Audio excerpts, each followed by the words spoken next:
الحمد لله والصلاة والسلام على رسول الله محمد صلی اللہ تعالی علیہ وسلم. اما بعد، یہ جو سبق ہے الحوار الاول، پہلی گفتگو عربی میں جو بطور انٹروڈکشن اور تحیہ کے جو سنٹینسز بولے جاتے ہیں، سب سے پہلے التحیہ والتعارف. التحیہ سلام کو کہتے ہیں، سلام، اور پھر اس کے بعد تعارف، مختصر سی جو تعارف ہے وہ کلمات ہیں. السلام علیکم ورحمۃ اللہ، جواب میں وعلیکم السلام ورحمۃ اللہ. اور اس کے بعد جو اہم سوال ہے تعارف کے سلسلے میں، اسمی جمیل، مثلا اپنا نام بتائے. اسمی جمیل یہ مہذب طریقہ ہے. اسمی جمیل، میرا نام جمیل ہے مثلا. مسمک، آپ کا نام کیا ہے. اور آپ اس طرح بھی کہہ سکتے ہیں کہ پہلے آپ پوچھ لیں مسمک، آپ کا نام کیا ہے، اور پھر اگر وہ پوچھے پھر آپ اپنا نام بتائیں. لیکن مہذب طریقہ یہ ہے کہ اسمی جمیل، میرا نام جمیل ہے مثلا. مسمک، آپ کا نام کیا ہے، اور جواب میں وہ اس نے بتانا ہے اسمی خلیل، مثلا میرا نام خلیل ہے. پھر اس کے بعد کیف حالک، کیف حالک، کیف کیسے، حالک آپ کا حال، کیف حالک آپ کیسے ہیں. عورت کے لیے کیف حالکی، کیف حالکی آپ کیسی ہیں. انا بخیر والحمد للہ، تو یہ جواب ہے اس کا، انا بخیر والحمد للہ، میں ٹھیک ہوں الحمد للہ. وکیف حالک انت، وکیف حالک انت آپ کیسی ہیں، آپ کیسے ہیں. انا ایضا بخیر الحمد للہ، میں بھی ٹھیک ہوں الحمد للہ. پھر اس کے بعد جو اگلا سوال ہے، من این انت، من این انت، من سے، این کہاں، انت آپ. من این انت آپ کہاں سے ہیں، آپ کا تعلق کہاں سے ہے. عورت کے لیے یہاں زبر کے بجائے زیر، من این انتی آپ کہاں سے ہیں، تم کہاں سے ہیں. انا من پاکستان، انا من ترکیہ مثلا.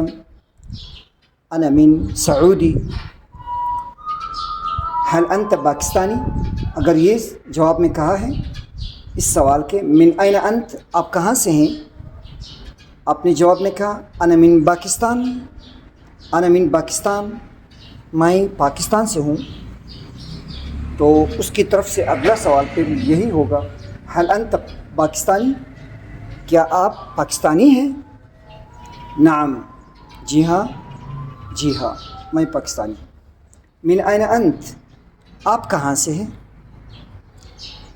جواب میں انا من مصر، انا من مصر.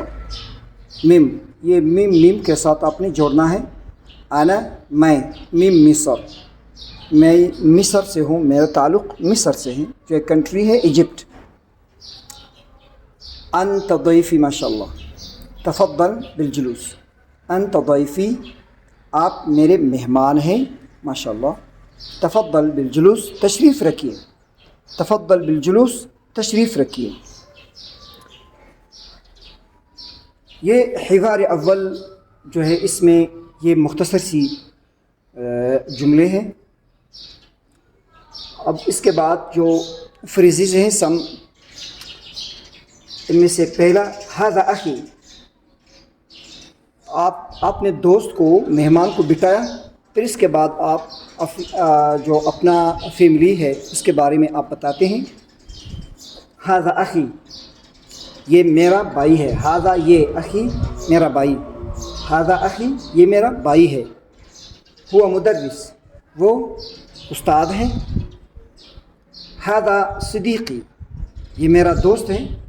ہوا مہندس وہ انجینئر ہے. ھذا ابی یہ میرے والد ہیں. ہوا معلم وہ استاد ہیں. ھذا زمیلی یہ میرا کلاس فیلو ہے. ہوا صدیقی مقرب یہ میرا کلوز فرینڈ ہے، قریبی ساتھی ہے. ھذہ اختی یہ طالبہ یہ میری بہن ہے، اور یہ اسٹوڈنٹ ہے، طالبہ ہے.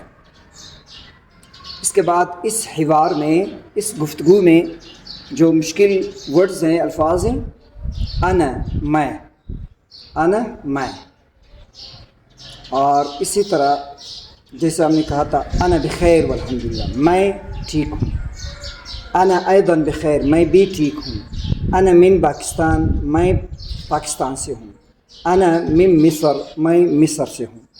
تو یہ انا کے معنی ہے میں، انگلش میں آئی کہتے ہیں، انا۔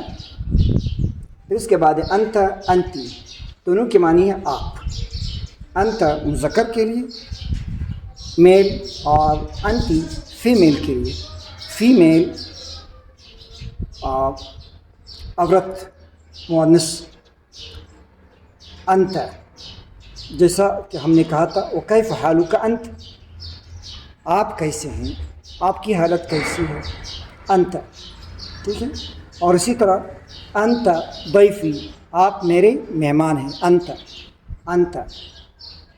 اگر عورت ہیں تو پھر انتی، حل انتی پاکستانی، کیا آپ پاکستانی ہیں، من این انتی، آپ کہاں سے ہیں، تو پھر اس طرح بولا جاتا ہے۔ اس کے بعد ھذا ھذہ، یہ دونوں اسم اشارہ ہے قریب کے لیے، یہ مذکر کے لیے، یہ مؤنث کے لیے۔ ھذا، ھذا اخی، مذکر اخی لفظ مذکر ہے، بھائی، تو ھذا، اور اختی مؤنث ہے، اس کے لیے ھذہ، دونوں قریب کے لیے۔ ھذا ھذہ معنی ہے یہ۔ اور اس کے بعد جو لفظ ہیں ہوا ہی، یہ اسم ضمیر ہے۔ اسم ضمیر وہ لفظ ہوتا ہے جو اسم کی جگہ پر استعمال ہو جائے۔ ہوا، وہ مذکر کے لیے، جیسا کہ ہوا مہندس، ہوا مدرس، ہوا معلم، ہوا صدیق مقرب۔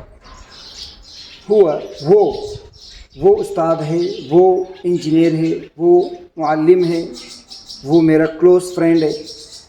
ہی، وہ، ہی طالبہ، وہ اسٹوڈنٹ ہے، تو یہ مؤنث کے لیے۔